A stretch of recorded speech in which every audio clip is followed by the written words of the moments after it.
I've been in education for 32 years, and we've been a community school for 17 years. And I've come to believe that you simply cannot do quality, system-wide public education without community schools. Yep. It's that fundamental, and it's that transformative to our children's experiences, to our families' experiences, and to our staff, everybody who comes in contact with schools. It's important to be part of a union because you have to have a voice. Welcome to Union Talk. I'm Randi Weingarten. Welcome to another episode of Union Talk. Frankly, this one I've been wanting to do for a long time, maybe a decade or two, because we're talking about community schools. And I have two extraordinary guests, Mark Gaither, the principal of Baltimore's Wolfe Street Academy, and Katrina Kickbush, the special ed teacher at Wolfe Street, and both of whom I've known for a very long time because I've been at the school and they were just at the great community schools weekend we had trying to grow this concept all throughout the country. So they're here with us today because we're going to talk all things community schools, which is a truly transformational model for students, educators, families, and communities. And it sounds simple. The concept is simple, but the magic happens once you create a community school environment in a neighborhood public school or in a magnet school or in a CTE school. What starts happening is you have school as center of community, and you have school as center of the relationships of community. And Mark and Katrina have done this in an extraordinary way, and I want you to hear them. So let me set the table for a minute. Why community schools?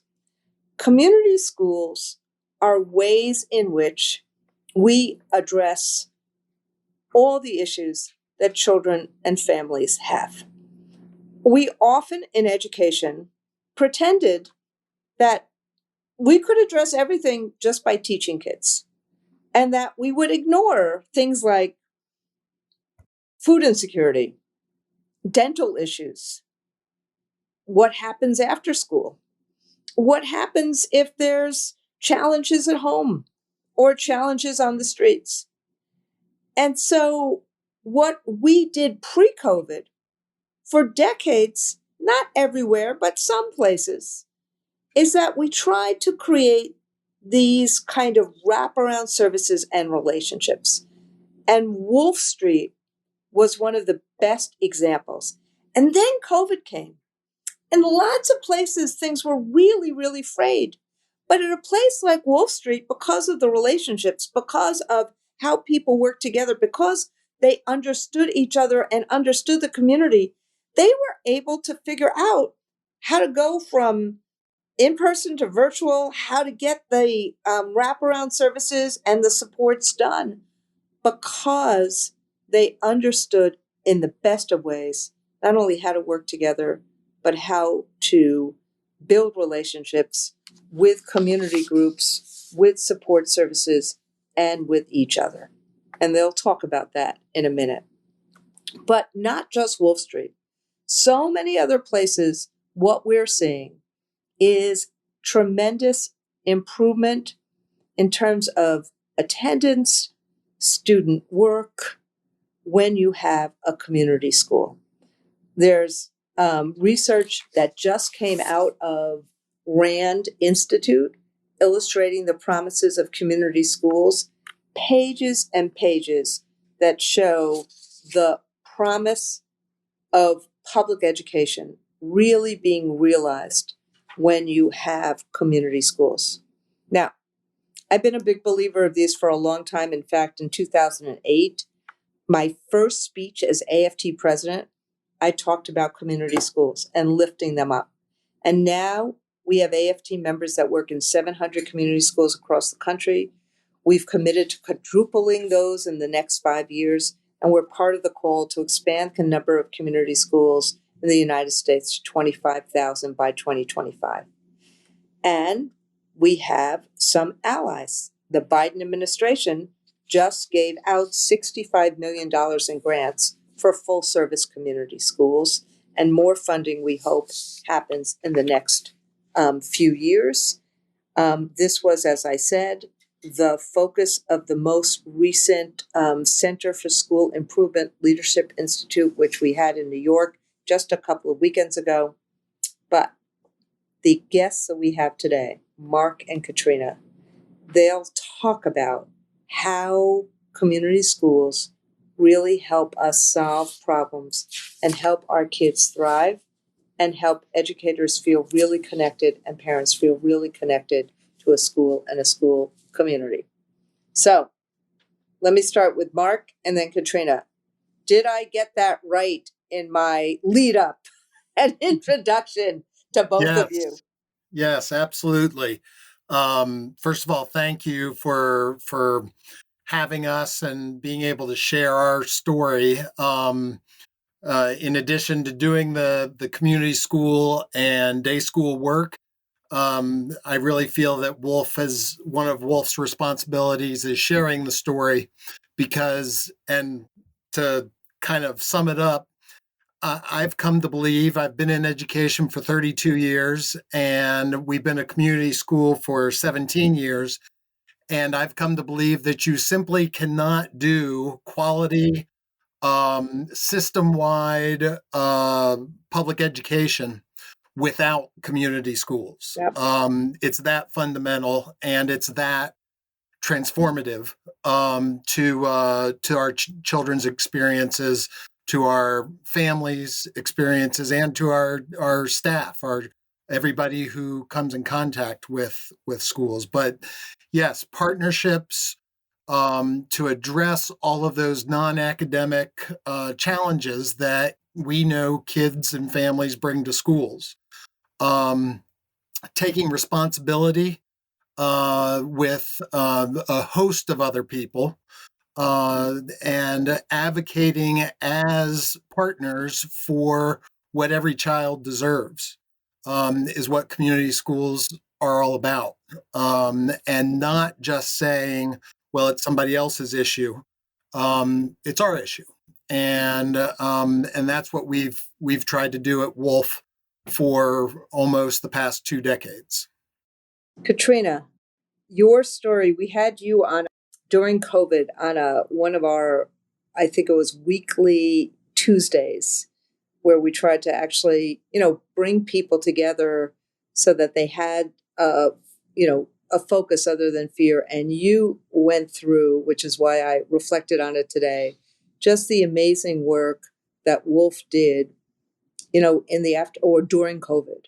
And it was pretty remarkable. And and people told me after that, that session, I got more questions about community schools and what can we do and can we clone Katrina?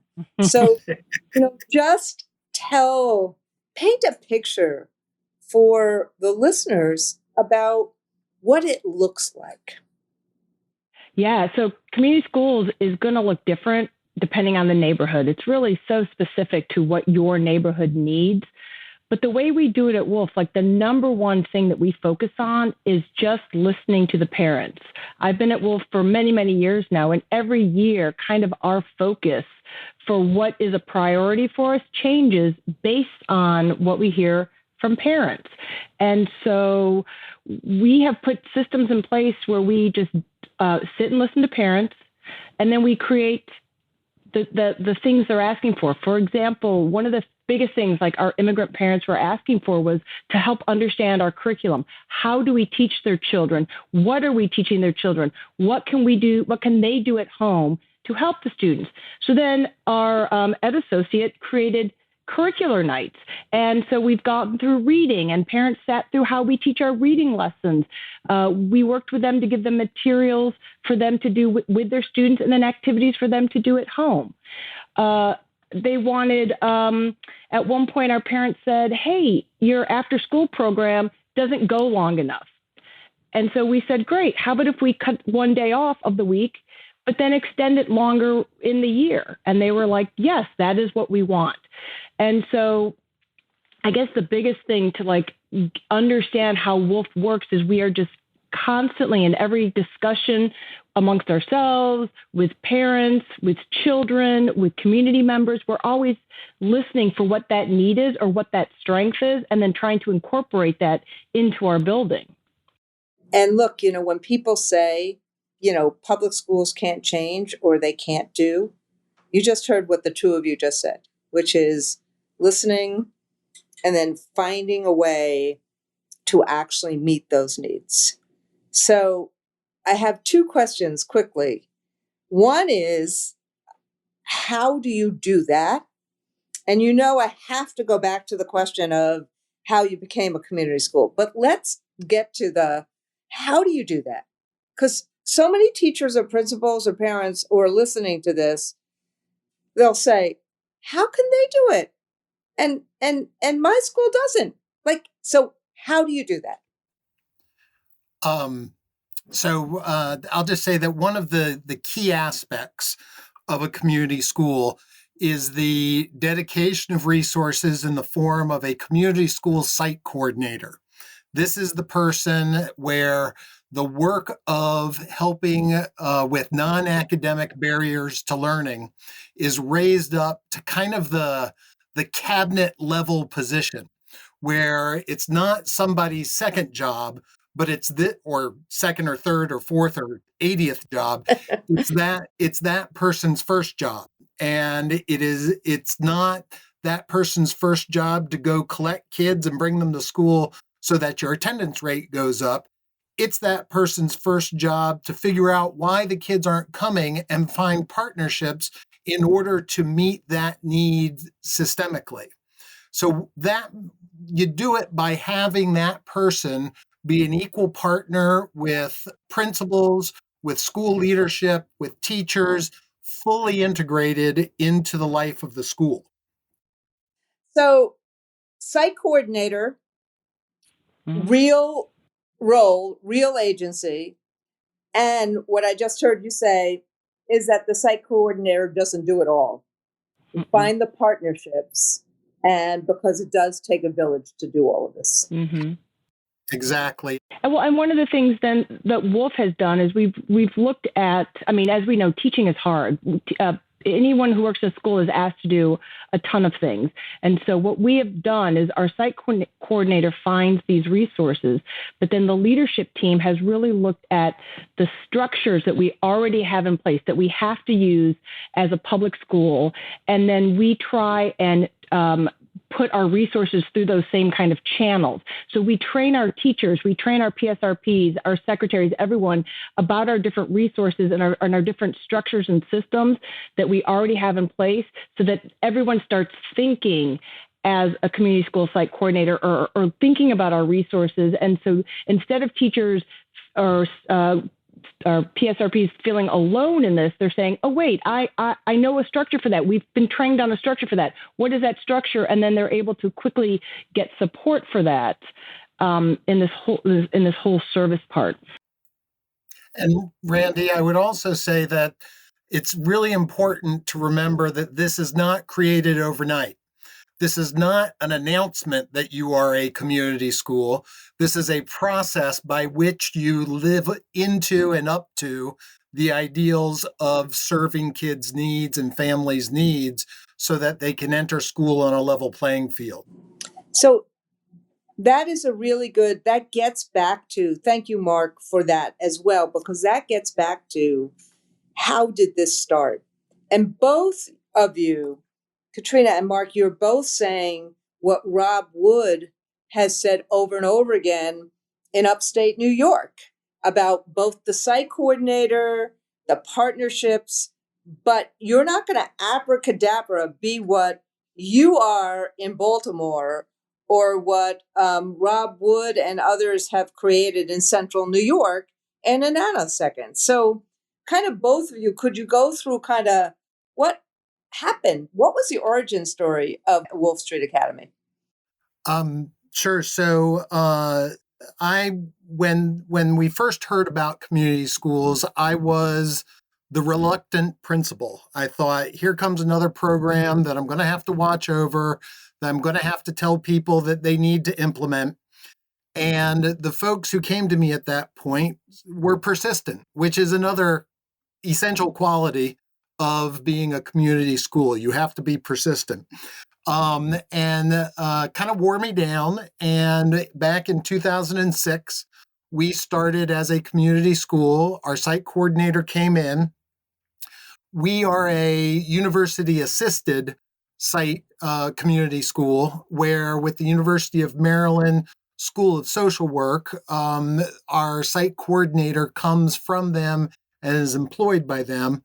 And that person basically said, maybe not in so many words, but give me something to do. What do you want me to work on? What are the things that you need help with? And so in a very real sense, the site coordinator said to me, how can I serve you to make your job more efficient, more successful, better? And we focused in on attendance and food scarcity. And she moved the mark on that. She made connections with families, partnerships with neighborhood and community organizations, and nothing sells like success. And so then I said, let's make this let's go a little bit further with this. And so then we started in with mental health and enrichment in our after school program. And from there, it grows. It grows over a 2-decade period to where we are now. But the important thing is to have that person and to take step by step to build something real and stable and fundamental to what you do. I see, I know others won't be able to see this, but I see, as we're talking, Katrina shaking her head, Mark, as you're talking. And Katrina, you see it. Mark has seen it from the principal's perspective. You have seen it from a teacher and, frankly, from a union leader perspective. Tell us, though, how, from your perspective, it evolved and what it does as a community school help you as a special ed teacher in the school. Yeah. So, as we know, teaching is such a difficult profession, and it feels like day by day we're being asked to take on more. We're being asked to fix every single problem that's ever come up in society. And before I worked in a community school, it was just overwhelming. I had burnout. I was feeling like a failure. You're feeling like maybe you can reach some of your students, but you can't reach all of the students. You didn't have the tools to fully understand why children maybe weren't responding to education. And so when I came to Wolfe and started working closely with the leadership at Wolfe and starting to be trained to think like a community school, I started to see so much more success with my students.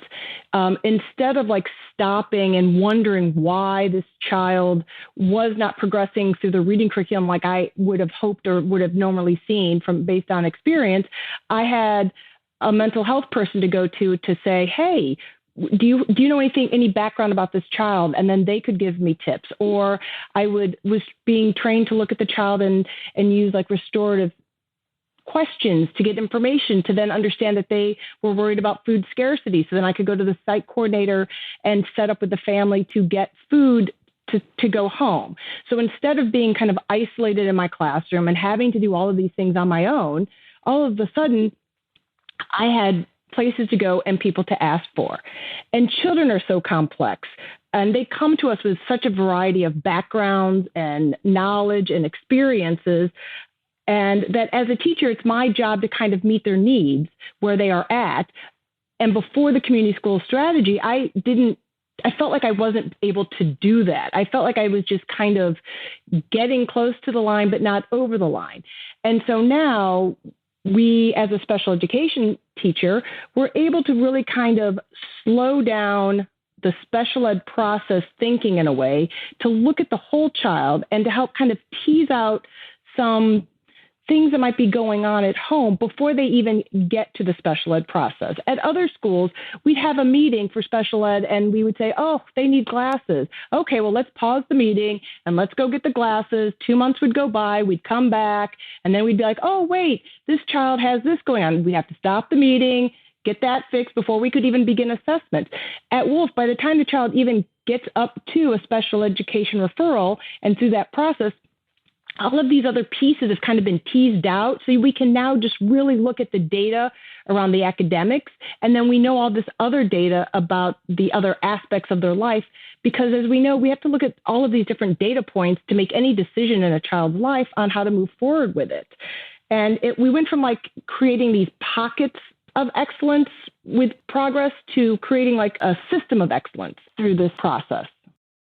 So you raise a really, just even in the story about a referral and all these kind of ancillary yet vital tools or interventions that can happen. Mm-hmm. Tell our listeners about the trust that gets created between the educators and the parent community that is frankly embedded, Katrina, in the story you just told.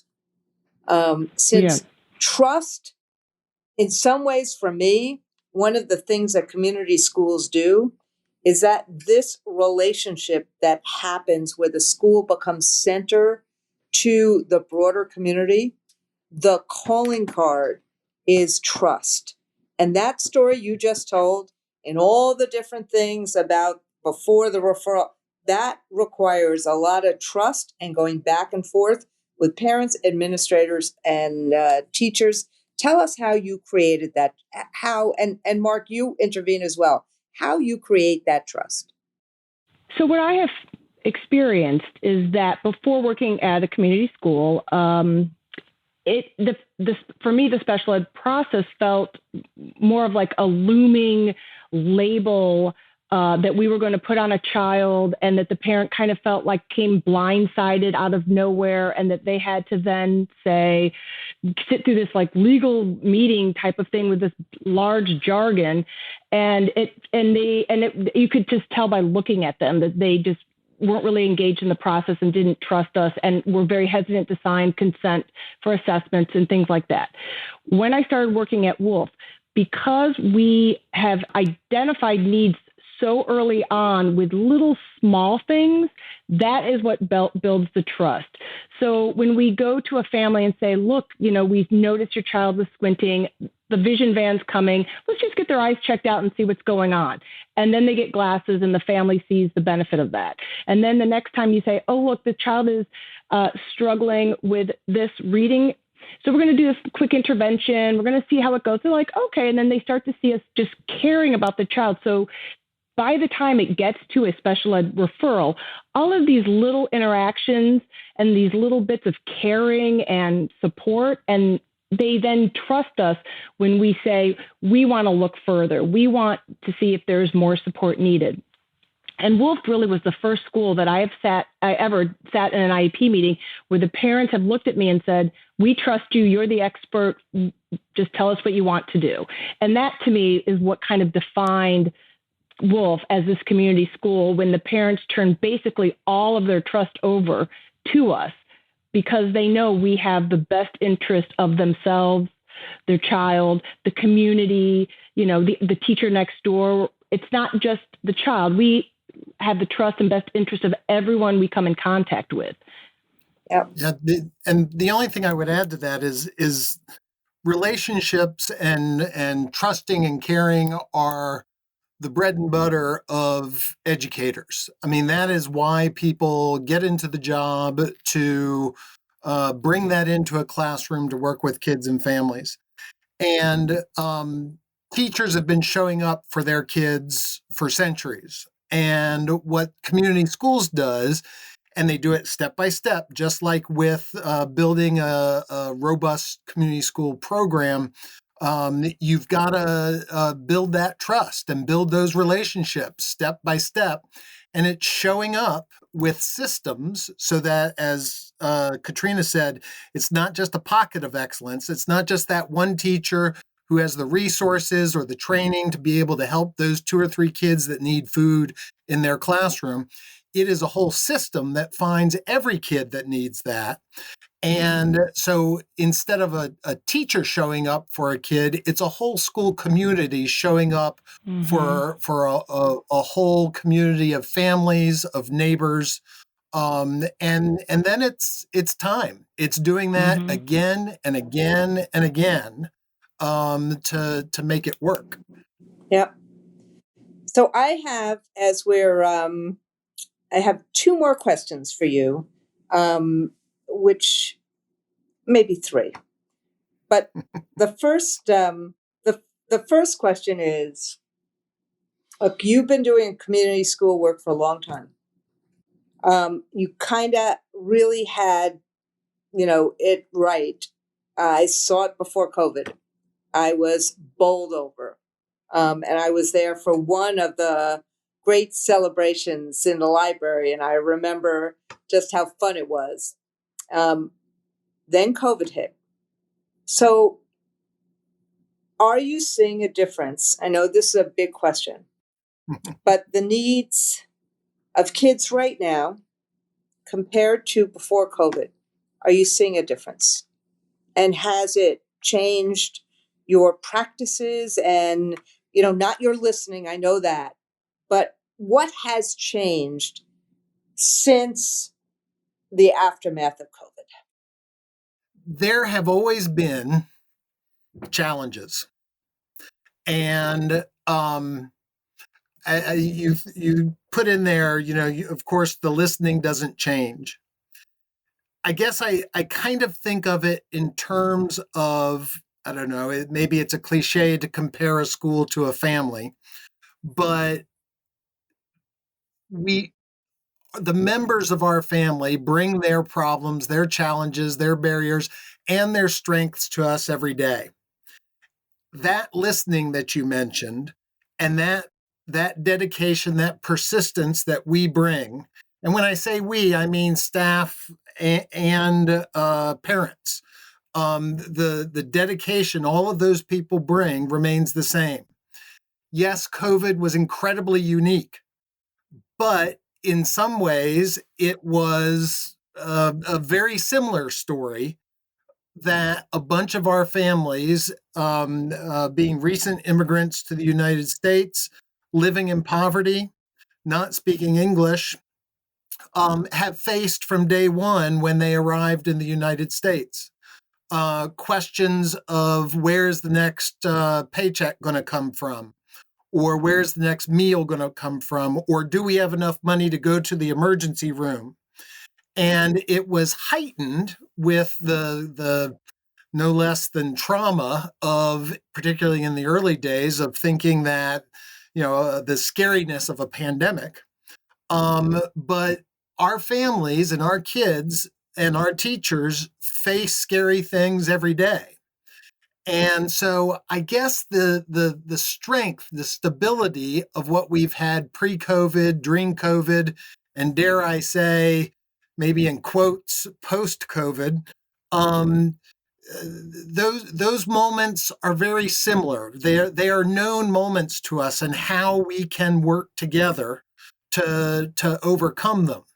And so it doesn't strike me, at least, and Katrina, be very interested in your perspective on it, but it doesn't strike me as a different world we're living in. It's just a different challenge that the world has brought us. And I see Wolfe and all of our teachers and our families as they've done over and over again, defying the odds and rising to that challenge to support each other. Well, that's one of the most optimistic things and takes I have heard about the post-COVID experience. I thank you for that. Katrina, you want to take on this question, and then I'm going to ask you a question about gun violence. Sure. So from an academic point of view, when we first came back after COVID, first of all, our Wolfe Street had great attendance during COVID, and we worked very hard with our teachers and had them up and running, doing some live instruction and following our curriculum and really getting our kids moving. We held events at school to give like the actual textbooks to the children so that they had their actual textbooks, actual workbooks. We did online training. And so because of the community school strategy, we were ready to go. We had hotspots to our to our classrooms, to our families. We had iPads and computers ready to go. And so that was great. The kids came back and we worked collectively to analyze the data and say, yeah, we saw a bit of a slide. Not everyone progressed at the rate that they should have. And then we immediately were able to access like resources and grants to get things moving. And so last year we, really kind of held off on starting to, we almost treated everybody like they were an intervention, and everyone got additional support to help catch up. We then got a grant to put tutoring in place. And this year, I don't want to say we are back to where we were post-COVID, but our reading groups and our numbers have really risen dramatically, so that I think as a leadership team, we aren't sitting around worried that these kids aren't reading. We have so many kids that are moving 1 and 2 grade levels within a year because of our solid curriculum, our good teaching, our strategies, because we're doing parent meetings, we're engaging our parents into the school. And we are just asking them, like, what do you need to help get your kid moving? And then we are working with them to do that.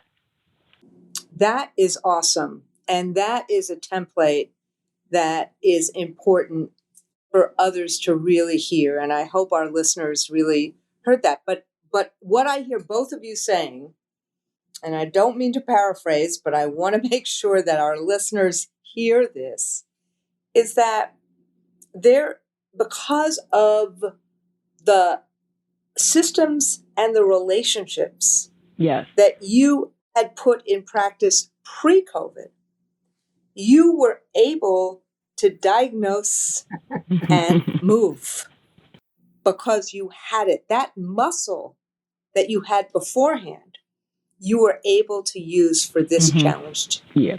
Exactly. That is awesome. We had such a good relationship with our families that we took one of probably the scariest events in most of these young children's lives, and we were able to give a calming normalcy and just create safety and have safe spaces to have dialogue about it. And when we all came back masked, we were able to talk about that. And it was all of that pre-COVID relationship building that really has helped us gain even greater trust now, post-COVID, to help us keep moving that needle. So, as I said, I promised it's going to be 2 more questions, and we're going to hit the 45-minute mark. We've hit the 30-some-odd minute mark. But I want to, because, Katrina, you have done so much in terms of gun violence prevention, and and I will never forget the testimony you gave at the Hill in 2018 about gun safety and about what all of this means in terms of the crashing down on students' lives that has happened because of gun violence. 2023 has already, in its short time, it's been devastating in terms of mass shootings. And Baltimore is not immune from this. And so the question I have for you is, just in general, if we had our druthers and we could get Congress to do anything, I know that feels a little bit Alice in Wonderland-like today. What should we as communities be fighting for? I know what I would say to that answer, but I really want to hear from you. Well, there are 2 different ways I would address this. Number one, I think we cannot give up the fight at the national level of creating common sense gun laws. I think it is very sad that our children today have to live through like active shooter drills, have to live through like duck and cover.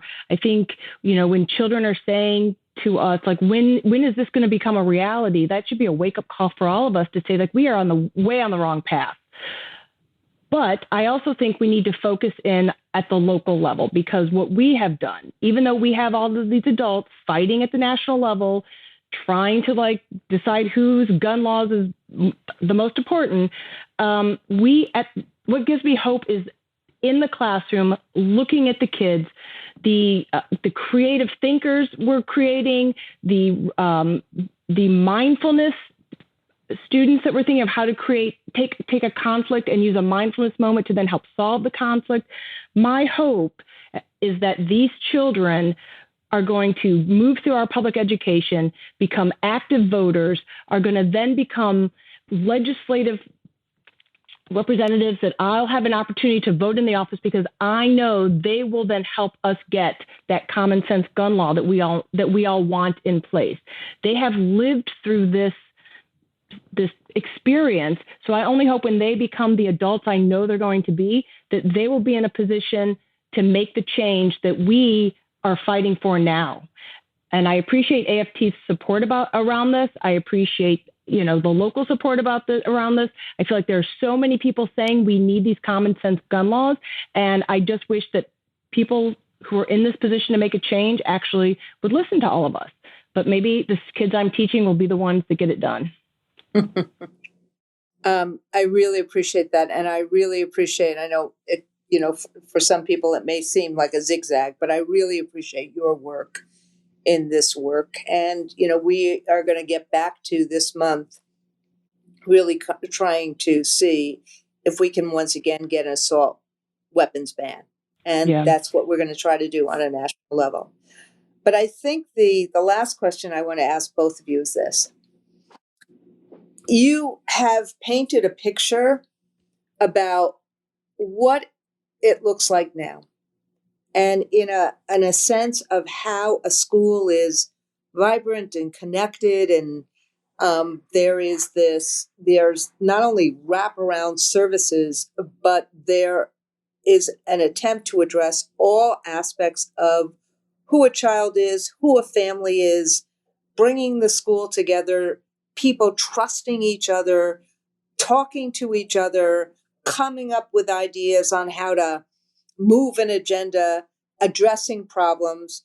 It's kind of like nirvana in in the public school space these days. I know it doesn't feel that way, but that there is this dynamism and a sense of how you can actually help all kids learn and deal with all the challenges that kids and families bring together, and do it in a way that's fun and and just mesmerizing, frankly, to those of us who have visited Wolfe. And then you also said, and we're dealing with all the learning loss, and we're dealing with all the issues that came up in COVID. So I hope every person who listens is saying to themselves, okay, what's my first step? So tell our listeners, what's their first step? What do they do first? If any of this seems interesting, what do they do first? Mark. Well, I kind of started out saying that I see Wolfe as a resource. So I welcome any questions or contacts, or if you want to listen to us a little bit more, or ask questions through email, whatever it may be, Wolfe is there to do. But Wolfe is one little small corner of this thing. I would say reaching out to various different national organizations, to the AFT and the resources they have, to the Coalition for Community Schools at IEL for their information, and kind of doing their research. If you're just getting started, if you're a teacher listening to this and thinking, oh my gosh, I want to be able to help all my kids, not just the ones that I have a little extra money to buy some food for, do your research and go to your principal and say, hey, I got this idea, and I got a principal you can talk to. And bit by bit, step by step, build it in and watch how other states have done it. Years ago, Kentucky moved their family centers into place by virtue of a constitutional law case. In Maryland, we did it through grassroots organizing. There are many different ways to approach this. So bring your persistence, ask your questions, and do your research. And shoot me an email. My email's on the website. Thank you, Mark and Katrina. Yeah, I pretty much agree with everything Mark said. And like as a teacher, if I was listening to this, I would just start the conversation with other teachers, with other staff members. I would I would go back through like the AFT site to see if there was any archives from our communications or our videos. I would just start reaching out. I'd reach out to other teachers at community schools and ask the question that you asked, Randy, of why a community school? Why would you want to teach there? What's the difference?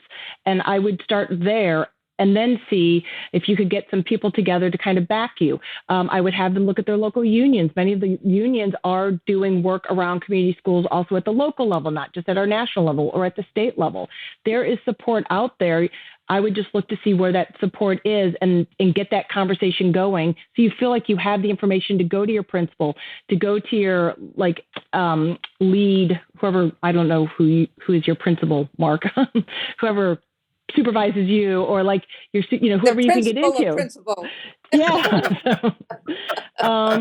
Yeah. And like one of the best things that Mr. Gaither did was he brings a leadership team together that's made up of the site coordinator, a union rep, the academic coaches, everyone kind of in the building, and a general educator, so that everyone's kind of involved in these conversations. And so all of the pieces are being thought about and talked about and listened to before decisions are made. And that really is a great way to kind of get it started, is just having a variety of people making these discussions happen. So I'm going to end where Mark started, which was essentially the way you can really do education in the most fullest way these days. If we really want to try to both focus on opportunity and equity and justice for all kids, is that we have to work to address all kids' needs in the fullest sense. And there's only one model in public education that does that, and that's community schools, and wrapping services around and creating those relationships and those partnerships. But both of you have said you kind of need the site coordinator, and frankly, under Title I and other ways, we can pay for those site coordinators. We're getting more money into community schools, so it's not going to be robbing Peter to pay Paul. You can find ways to wrap mental health services and all of the tutoring and ancillary education services that you all talked about in kind of the, post-COVID environment, the trust that's created with parents, I love the idea about immigrant parents wanting and needing additional services, translation services that Katrina talked about at the beginning of this session, the listening, the persistence, the partnerships, as I said, the site coordinators, the relationships, the trust. That's all that has happened at Wolfe over these 2 decades. And you see that in the results. And so I just can't thank you enough, Mark and Katrina, for making it real, for inspiring others to act and see that it is attainable, that we can actually help all kids by having a model like this that's well-resourced and having the relationships to pull it off. And, for anyone who's listening, AFT wants to help. You can go to aft.org /education/publications /community schools, or just go to aft.org and type those things in, you'll find it. you can go to IEL and the Community Schools Coalition, and we will put this podcast up so you can review it, rate it, subscribe to it. But this really does help ensure that the purpose and the promise of public education is available and accessible to more and more children and young adults. So I just one more time want to say thank you, Mark. Thank you, Katrina. Thank you. Thank you for creating a lot of hope today in a time that sometimes doesn't have enough hope. Thank you. Thank you. And thank you for raising this up. Yes, thank you. Thank you.